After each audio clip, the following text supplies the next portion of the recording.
tarde, Olhares desta quarta-feira, 15 de abril, está começando um dia de transtornos para quem precisou utilizar o transporte público na capital. A paralisação dos trabalhadores fez com que muita gente se atrasasse para chegar ao trabalho e à escola. Ao longo do programa nós vamos atualizar a situação. Complicada, né? Muita gente está na expectativa para saber o que vai acontecer nessa tarde. A gente vai contar para você. Olha, vamos falar também sobre cadernos versus tablets. Vamos saber qual é a importância de aliar hoje em dia a tecnologia e a educação.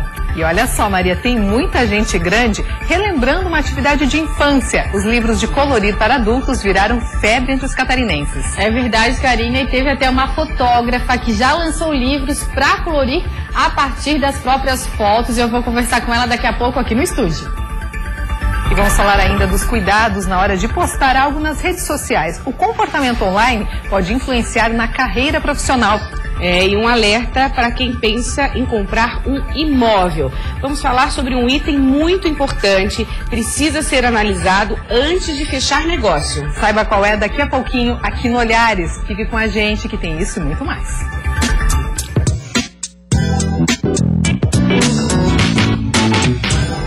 Funcionários da Secretaria de Saúde do Estado de Tocantins estão aqui em Santa Catarina para conhecer o sistema de regulação de leitos. Eles visitam hoje a Central de Regulação de Joinville, que devem conhecer aí hospitais do estado para ver na prática como é que funciona o sistema de leitos. A comitiva é formada por 3 integrantes da Secretaria Estadual de Saúde de Tocantins. Eles vieram conhecer como funciona e opera a Central de Regulação de Leitos em Santa Catarina. Como o estado do Tocantins tem cerca de 1.400.000 habitantes, a central escolhida foi a de Joinville, que opera nas regiões Nordeste e do Planalto Norte e abrange a mesma quantidade de habitantes em 26 municípios. Nós temos uma central no estado do Tocantins estadual, trabalhamos com a regulação de leitos de UTI e viemos aqui no intuito de aprender, de troca de experiências para sabermos como está funcionando e melhorar o nosso serviço. A Central de Regulação de Leitos Regional de Joinville opera desde 2013. O sistema funciona no modo online 24 horas por dia. O software, disponibilizado gratuitamente pelo Ministério da Saúde, monitora e rastreia todas as vagas de leitos de hospitais públicos e filantrópicos de Santa Catarina para a internação e transferência de pacientes. Existe um sistema informatizado, mas o contato médico para médico sempre vai existir, tanto que na nossa central nós temos um médico regulador. É ele que faz a triagem clínica do paciente. Em todo o estado são 8 centrais regionais. Elas estão interligadas. Quando não há vagas disponíveis em uma macro-região, vagas em outras regiões são consultadas através do sistema. A ideia é poder encontrar soluções entre os 26 municípios para as necessidades aqui existentes. Não havendo aqui a possibilidade, então é a partir disso, em contato com a central em Florianópolis, é que é achado a vaga em qualquer outro lugar no estado, se necessário. A comitiva da Secretaria de Saúde do Estado do Tocantins vai permanecer em Santa Catarina até amanhã. Os integrantes vão realizar ainda visitas técnicas em hospitais da região. Eles vão conhecer na prática como são os leitos em Santa Catarina e como os hospitais atualizam as vagas disponíveis para que as centrais de regulação possam dar uma resposta rápida. Esse é o nosso grande desafio, com o apoio da Associação dos Hospitais, da Federação dos Hospitais, porque o hospital precisa fazer a sua parte com o núcleo de internação, com o núcleo de regulação, que é o NIR, o núcleo interno de regulação, para que o mapa de leitos esteja super atualizado e em tempo real. No meio-oeste do estado já começaram as tratativas para a realização dos Jogos Abertos. A competição, que é um dos eventos mais tradicionais do estado, acontecerá nas cidades de Joaçaba, Ervaldo Oeste e Luzerna, no mês de novembro. E além da prática esportiva, vai fomentar também a economia da região. Em mais um passo para a organização do evento, foi feita a oficialização da comissão organizadora.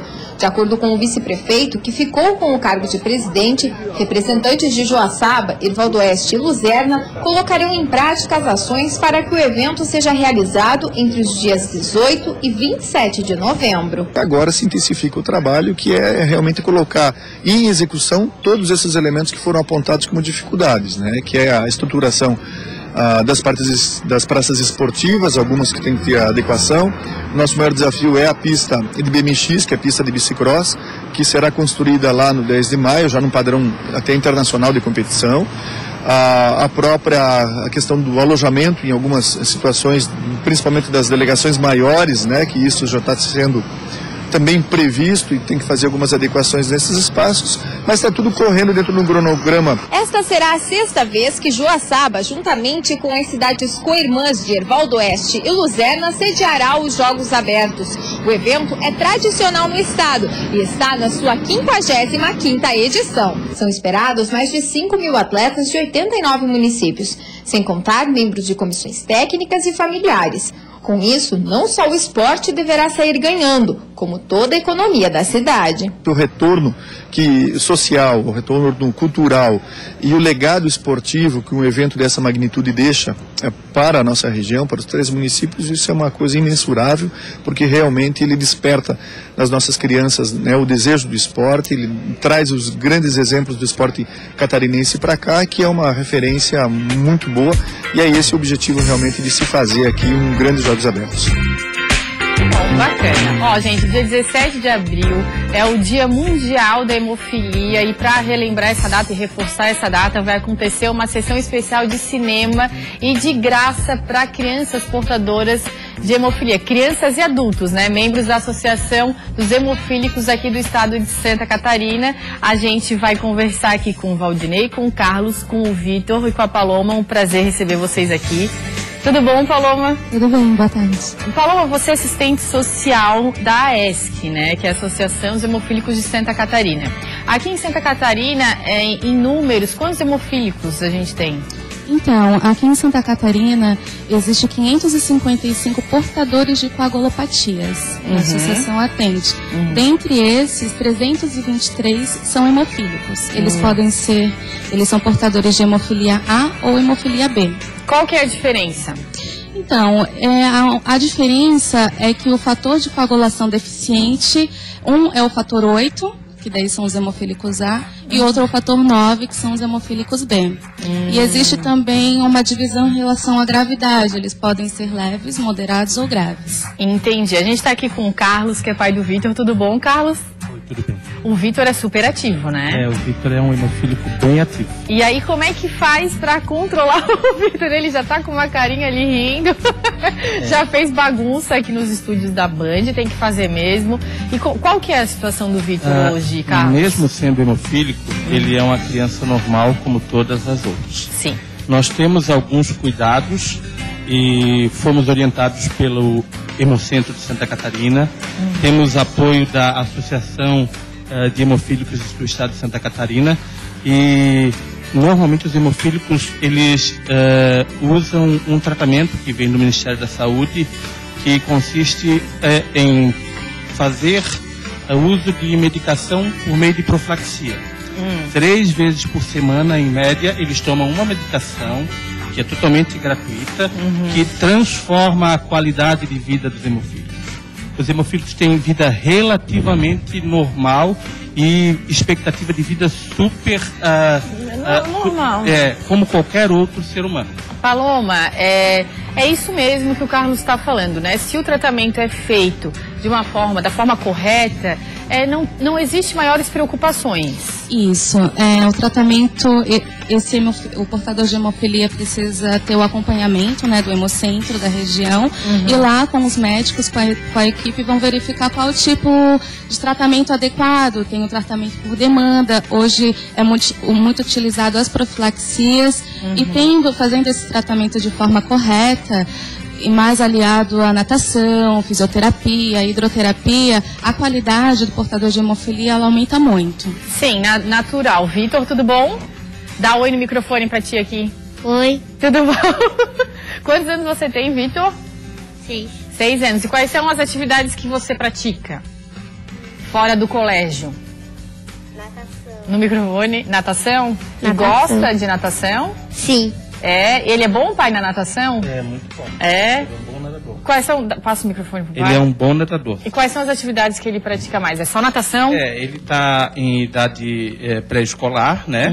E a natação foi um benefício recomendado pela associação e pelo Hemocentro, né? Para que ele desenvolva a parte muscular e tenha menos lesão por conta da hemofilia.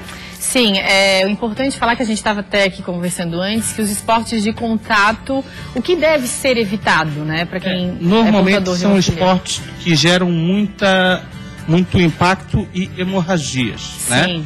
Tipo assim, artes marciais são desaconselhadas, mas eles podem praticar futebol, voleibol, basquetebol, natação, quase todo outro esporte pode ser praticado sem problema algum. Que bom, né? Paloma, vocês fizeram agora uma parceria com o Cinesystem. O Valdinei está aqui para falar sobre essa parceria. Qual foi a ideia que vocês tiveram para comemorar esse dia 17 de abril, né? Que é o Dia Mundial comemorado de hemofilia. Essa ideia teve a partir dessa data comemorativa, né? Que é muito importante para a gente. E a gente buscou parcerias, que é muito comum na nossa entidade. A gente é obrigada realmente a buscar parcerias para concretizar o trabalho, né?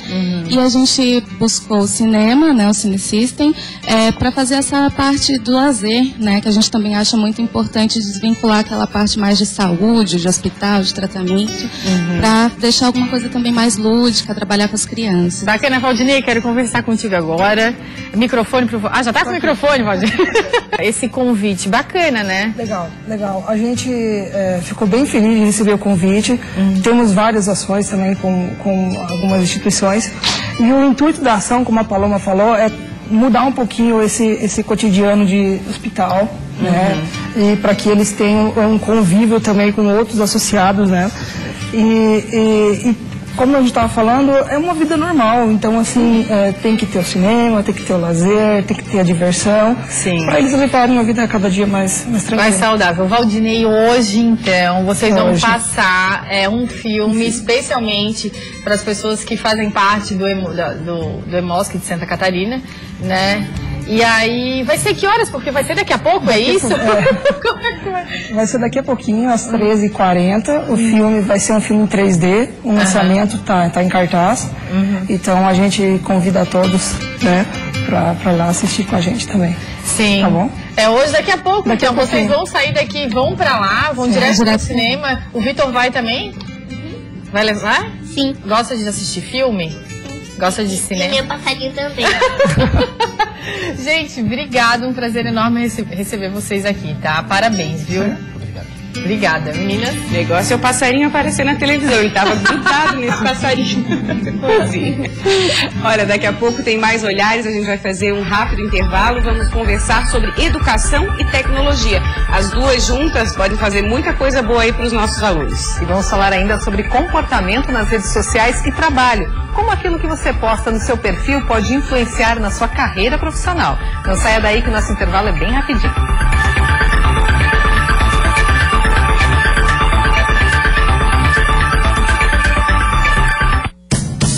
Olhares. Mês de abril é mês das próteses na Oralsim e hoje vamos falar sobre o tratamento com carga imediata.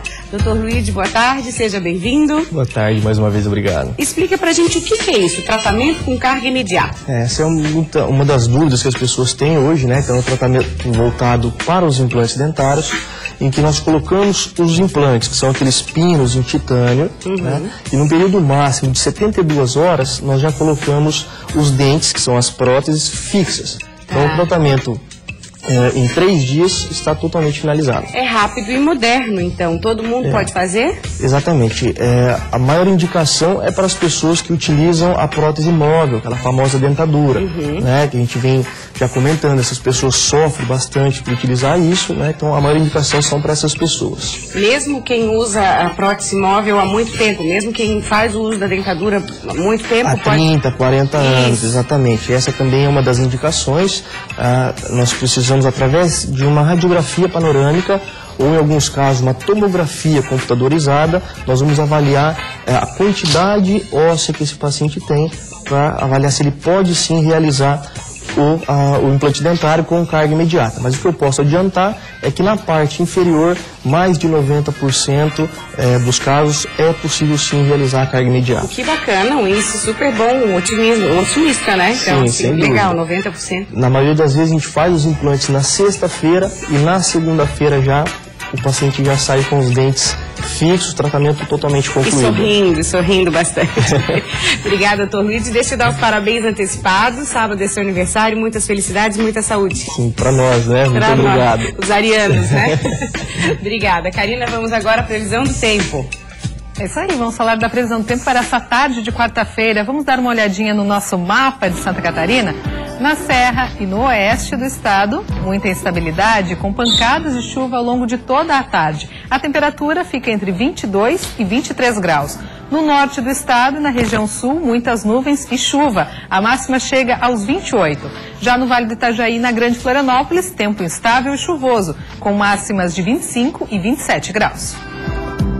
Nessa edição da Regata de Volta ao Mundo, o barco sofreu algumas modificações. A mais significativa é o tamanho da embarcação, que ficou menor. A nossa equipe entrou em um deles para mostrar todos os detalhes. Olha só que bacana. Esse daqui é o Volvo Ocean 65, média 66 pés, ou 20 metros. É um pouco menor do que foi usado na edição passada. Também carrega menos velas e é muito sensível para se velejar. Pesa 12.500 quilos, o equivalente a 7 carros de corrida. Por causa do tamanho, a principal modificação, o barco tem menos estabilidade, o que requer mais atenção.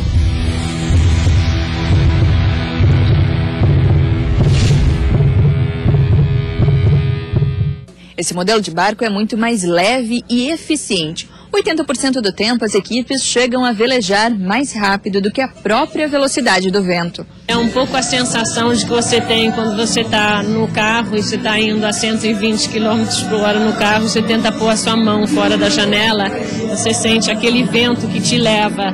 É esse vento que a gente usa, que a gente pode criar com as nossas velas. E é isso que a gente usa o mais. O modelo foi pensado no desempenho, na funcionabilidade, incorpora uma série de inovações. Aqui o conforto é deixado um pouco de lado. O barco é todo feito de fibra de carbono e cada parte foi cuidadosamente pensada. A cozinha tem apenas um fogão. As camas são, na verdade, macas. Cada velejador trabalha 4 horas e descansa 4, o que inclui comer, dormir e organizar a embarcação. A tripulação masculina é composta por 8 velejadores, mais o repórter. Já a feminina conta com 11 velejadoras, mais a repórter.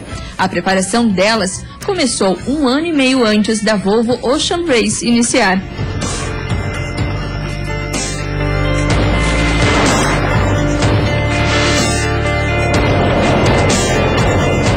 A maior diferença que tem entre uma tripulação feminina e a masculina é a experiência. E na regata de volta ao mundo, experiência é muito importante.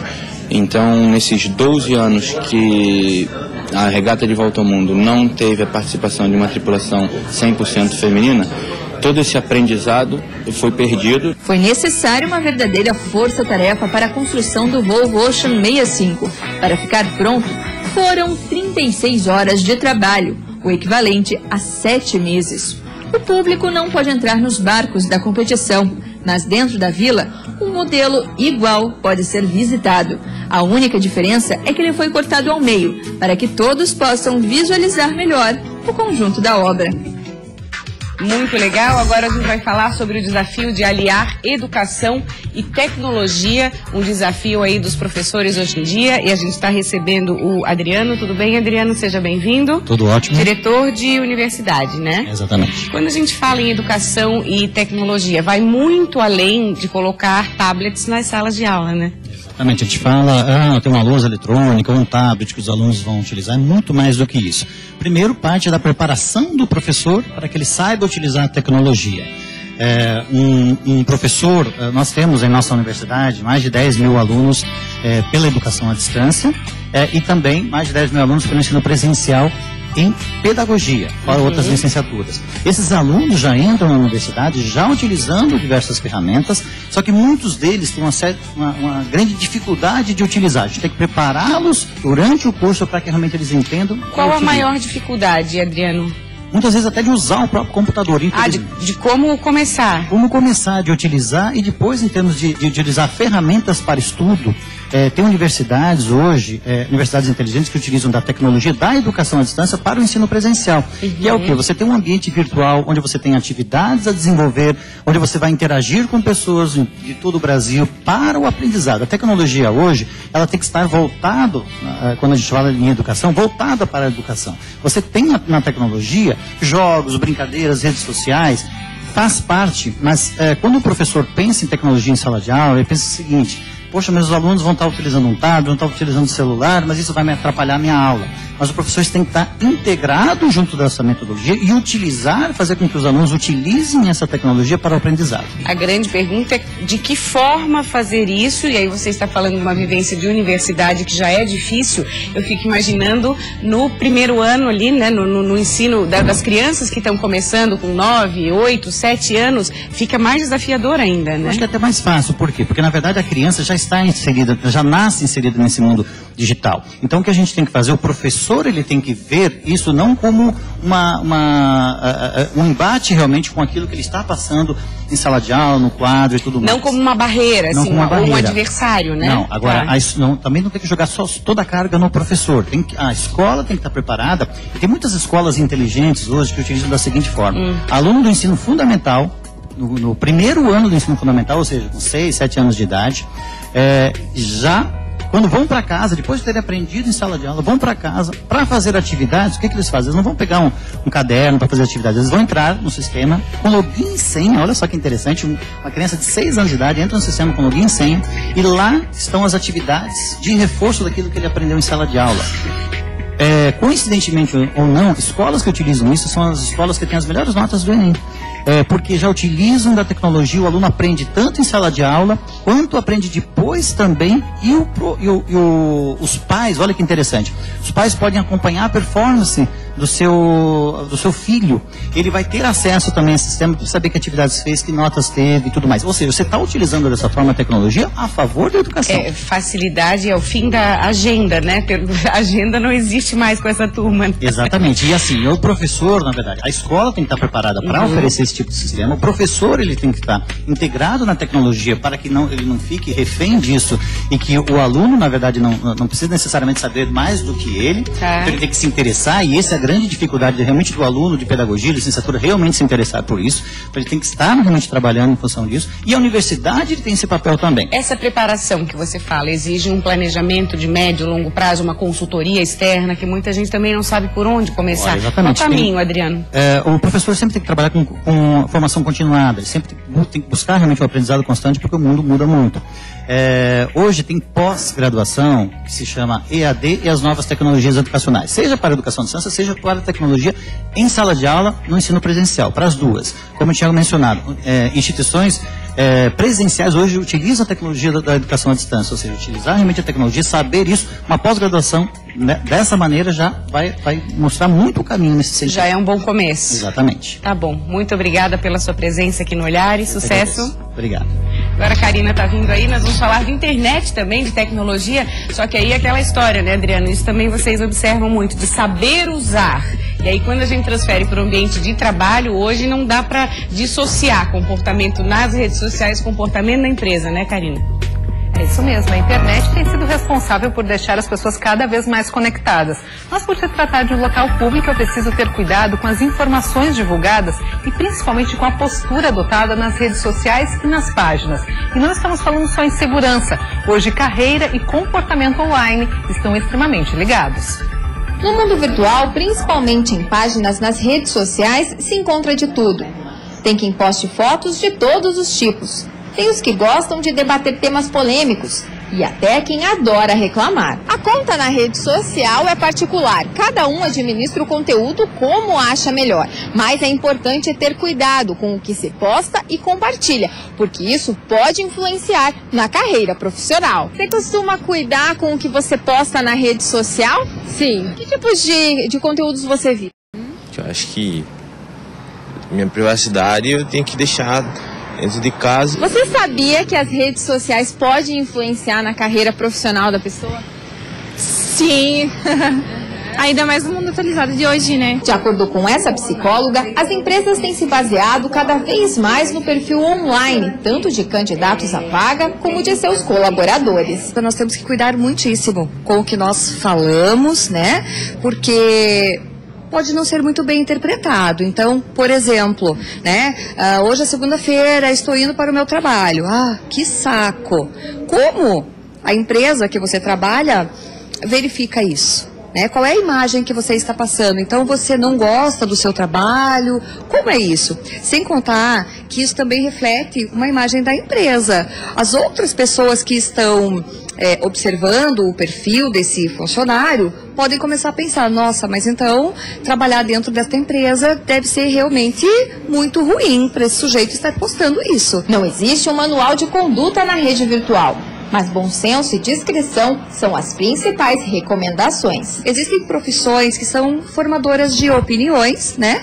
E dependendo do comportamento desse sujeito, do que ele está postando nessas fotos, por exemplo, fazendo uso de bebida alcoólica, usando cigarros, enfim, né? Qualquer outro tipo de bebida, pode estar influenciando, sim, as pessoas que estão observando. Então, um exemplo é a profissão de professor, né, que está formando crianças e de repente a criança observa aquela foto e diz, nossa, mas a minha professora está bebendo, está...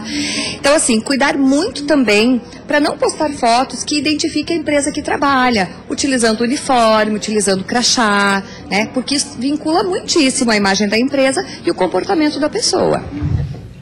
É isso aí, agora a gente faz um rápido intervalo e no próximo bloco nós vamos ver que tem muito adulto voltando a praticar uma atividade de infância. Livros para colorir viraram febre aqui em Santa Catarina. E quem entrou nessa onda foi uma fotógrafa que mora aqui em Florianópolis e ela criou livros de desenho, gente, a partir das próprias fotos. Depois do intervalo eu vou conversar com ela aqui no estúdio. Então saia daí que a gente volta já já.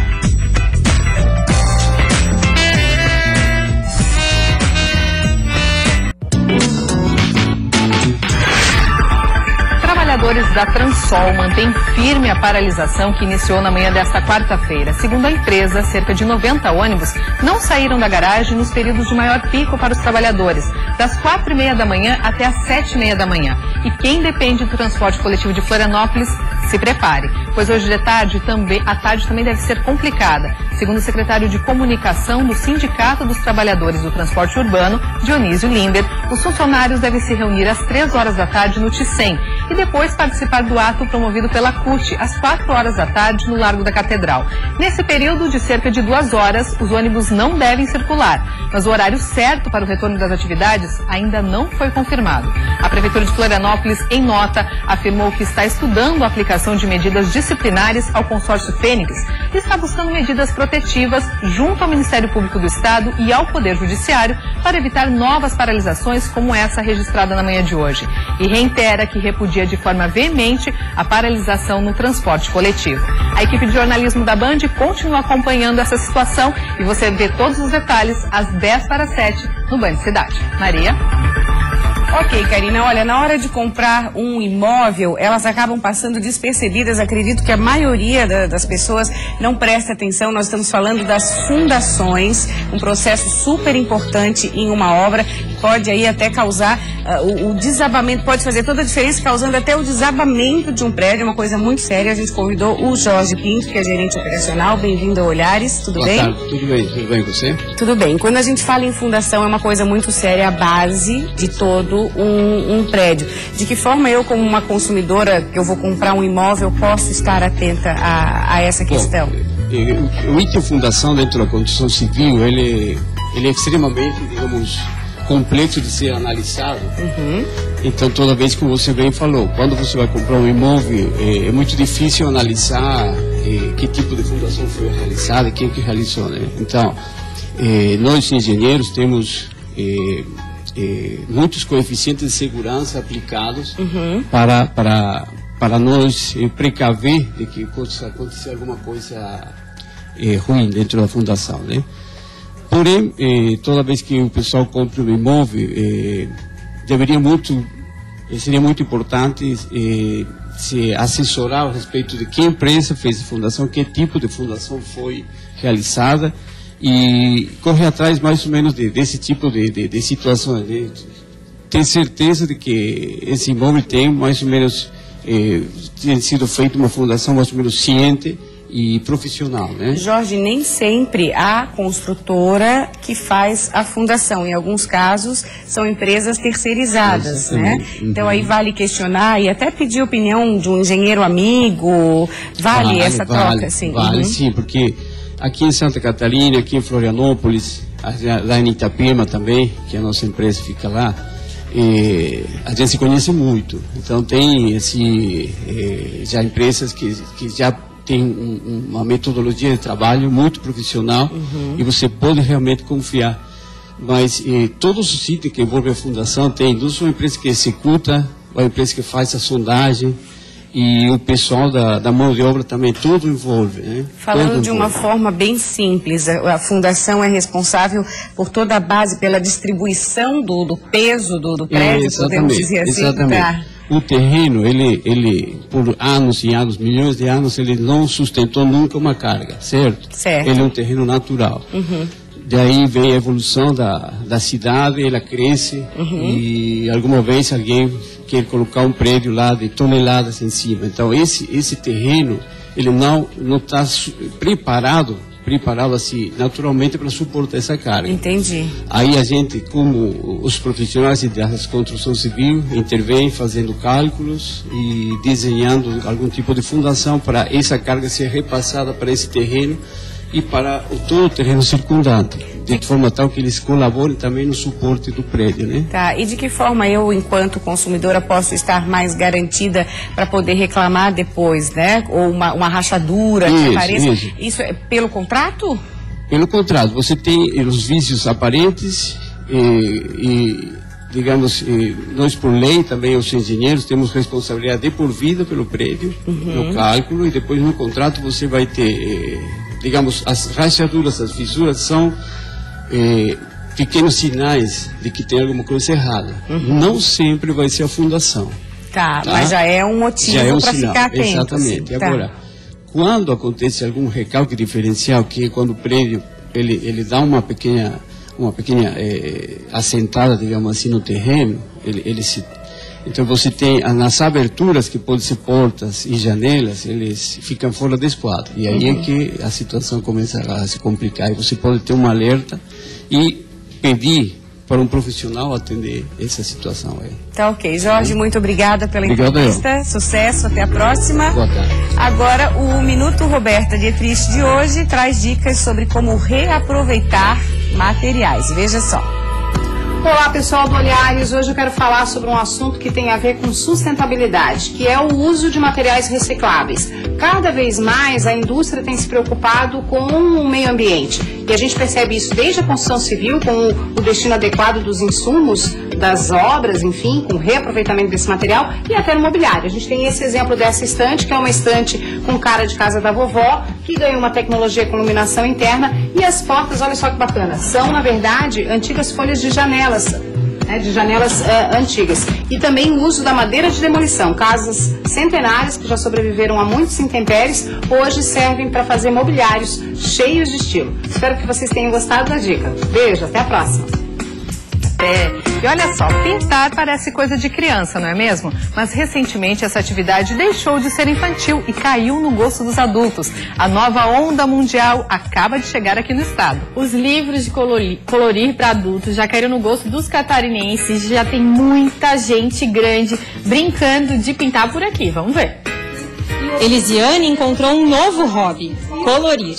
Ela comprou um dos livros que é sucesso de vendas mundial e afirma que pintar passou a ser a sua terapia diária. A partir do momento que eu comecei a pintar, eu me desliguei da vida, dos problemas e tudo, né? Então foi uma forma assim de me desestressar, realmente foi uma terapia. Descobrir os pequenos desenhos e imaginar que cores eles podem ter, agora fazem parte da rotina da esteticista.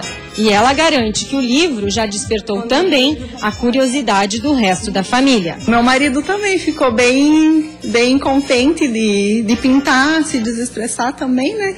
E ele está gostando bastante. Desde o ano passado, ter um livro para colorir e uma caixa de lápis de cor não é mais privilégio das crianças. Os adultos, como a Elisiane, aderiram à arte de pintar como forma de aliviar o estresse do dia a dia.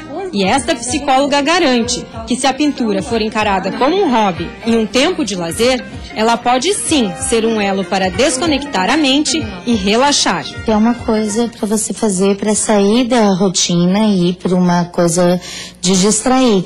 E eu acho que esses livros de colorir, eles entram nessa opção, né, de que as pessoas podem se distrair, podem relaxar, podem fazer uma outra coisa, sem estar pensando nas responsabilidades que elas têm no dia a dia. O auge das vendas de livros adultos para colorir veio no mês passado.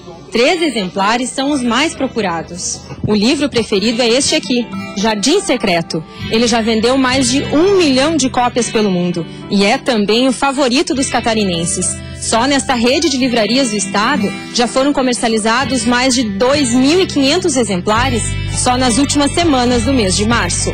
No país, o total de vendas do mesmo livro ultrapassa os 100 mil exemplares. Este diretor de marketing diz que as mulheres que querem se distrair lideram as compras. As pessoas procuram hoje várias formas de anti-estresse, né? E o livro ele veio com essa sacada bem interessante. A ilustradora Johanna Basford, de início ela fez papéis de parede para as pessoas colorirem. Ela disponibilizou isso gratuitamente na internet e depois veio as ideias do livro, né? Que desde 2014, dezembro de 2014, ele está entre os mais vendidos de não ficção.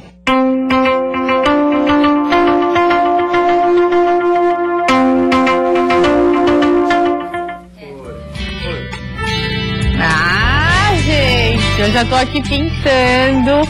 Essa ideia realmente é muito bacana. Eu tô aqui com a Roberta Melchert, ela que também teve essa ideia, fotógrafa há mais de 20 anos, Roberta? 20 anos mais ou menos? 20 anos mais ou menos. Comecei bem jovem, quando ainda não existia nem máquina digital. Ô, Roberta, você acabou de ver a matéria ali, eu achei sensacional essa ideia de livros para colorir para adultos, né? Que veio essa onda com esse livro do Jardim Secreto, que você estava falando que é uma coisa mais feminina, que é uma coisa, é uma pintura mais detalhada. Isso. E aí conta a sua história, como é que você se deparou com esses livros de colorir? E aí você teve uma ideia também, né?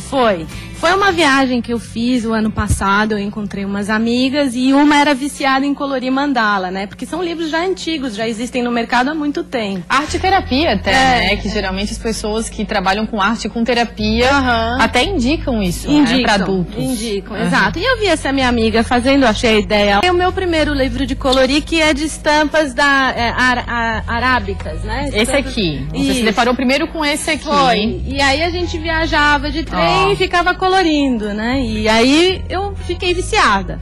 Sim. E aí quando eu voltei pro Brasil, quando eu editei as fotos da viagem, eu resolvi fazer uns testes com as fotos e dar de presente para essas amigas, né? E aí elas, e também para experimentar, né? Assim, mas sem pensar em criar um produto. E aí elas coloriram e falaram: Roberta, faz um livrinho, né? Eu falei: vou fazer. E aí eu comecei com um livro sobre o Rio de Janeiro. Tem aqui, Rô? Tem aqui. Qual que é? É aqui do Rio de Janeiro. Você começou com os pequenininhos, então? Não, eu comecei com os grandes e aí eu fiz o pequenininho por sugestão também de amigos, para ser como se fosse um postal.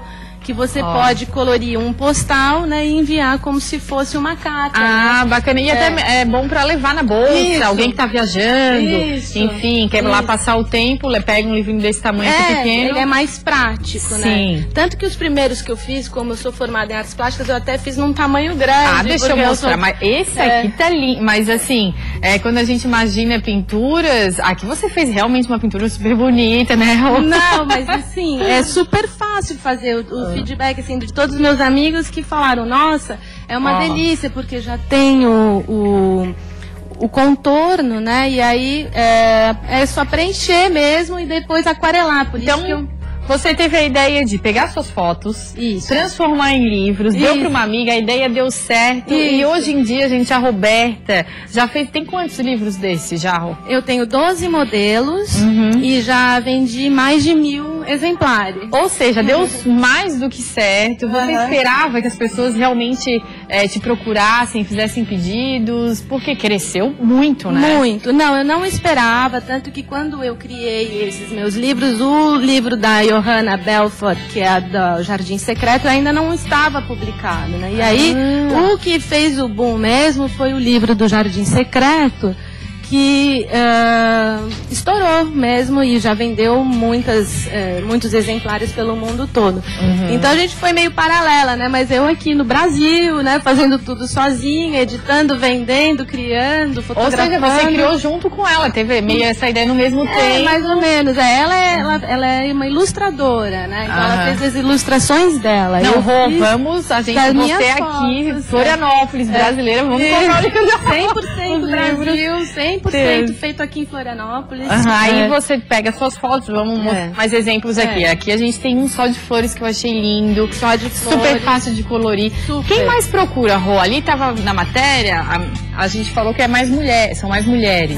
Não. Mas você falou que homens também adoram. Eu dei de presente para vários amigos, no quais compraram lápis de cor e colorem e adoram.